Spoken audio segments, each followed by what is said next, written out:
All right, running backs, Devonta Freeman. Freeman. Hit the Mr. Freeman. Some things might have been said I'd like you to quote them.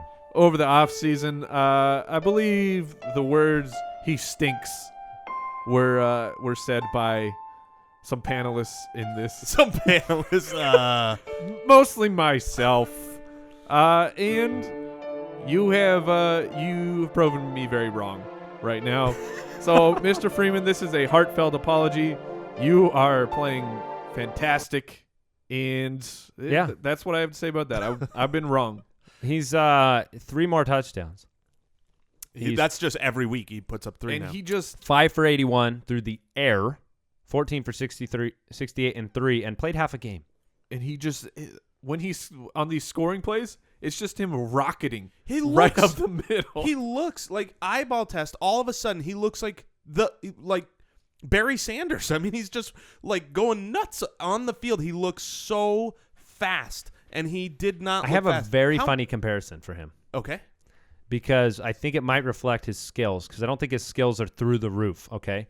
He kind of reminds me of Noshawn Moreno in the fact that he runs so darn hard and wants, Moreno ran wanting the next yard, and that made the difference. It's like Freeman gets some confidence behind him, and he wants the next yard. I don't think his skills are top 20 in the NFL. I just think the offensive line's playing very good in Atlanta.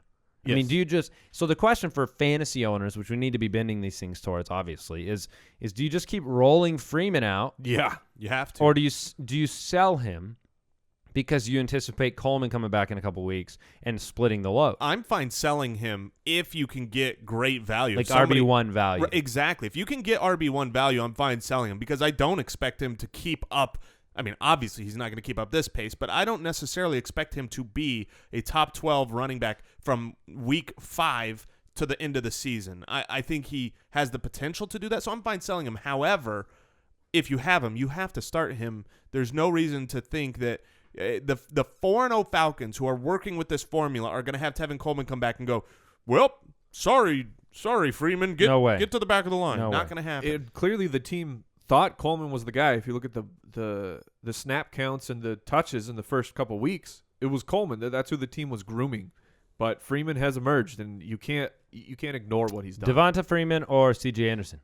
Devonta Freeman. Yeah, rest of season 2, I assume. Yep. So, I think you can probably get RB1 value for him in most leagues based on a repeat 3-touchdown performance for a lot of owners. So pay attention to that. If you can get, if you can swap Devonta Freeman and another guy and get back an Adrian Peterson. Ooh, yeah. Or Lev Bell. Right. Because people are buying into the cannot huge weeks. trade too much for Le'Veon Bell. No, we've said it's that impossible. too. All right, Jeremy Hill. He had 9 carries for 40 yards and Trace 3 touchdowns. Yeah. The market corrected itself with all those passing touchdowns that they were getting. I agree. And I wasn't happy about it because I played against Jeremy Hill, but I was happy because there were 3 guys we thought would bounce back this week on the show. And it was Justin Forsett, it was Jeremy Hill, and it was C.J. Anderson. And 2/3 of the 2 out of 3 ain't bad. Yeah, not bad. So Chris Ivory had a monster game. What were your impressions of Chris Ivory, Mike? Good. That was a pleasant surprise to wake up to. The Ivory just looked. That's the Ivory we remember. Looking just absolutely ferocious. His line is helping him out, getting him gaps to run through. It looks like he runs on a field that's pointing down. That's pointed down. I can so when agree he with hits that. a guy, gravity pulls them in this direction. You never see him not pick up the extra yard or 2 lean. Nobody ever pushes him, and he doesn't fall backwards ever to lose that yard. And the truth is, they rested him last week because of his. They worries. arrested him. Yes, he's been arrested. They rested by him the Jets. Oh, last week for his hamstring troubles. Quad. Yeah. And clearly they feel like he was over that because I kept waiting for them when they were ahead to stop giving him the ball, but they're going, no, he's over the injury. They've got a bye week coming up that this made a week. big difference. So you saw the Is he a reason top in the 12 preseason. back the rest of the year? Absolutely. Yeah. 100%. And he's a guy that on a bye week I would try to trade for because sometimes people go, if they need a player, if they 29 for 166. That's pretty good. 1 touchdown, and Stacy's mom took 1 touchdown Yeah. from him, which was so disappointing. It was not fair. Doug Martin had a big game. The garbage man. Actually, that's not really true. Yeah, He scored his touchdown early, Yeah. but he got 20 for 106 and a touchdown, 5 for 37 through the air, which certainly helps. Duke Johnson, we talked about him, and we had the debut of the Gurley Show, and Yep. man, did it look good. Well, for 3 quarters, it looked horrific. Not 3 quarters, no. I mean, Yes. the first half, it looked horrific. The Agreed. second half, he was... He had over 100 yards in the 4th quarter.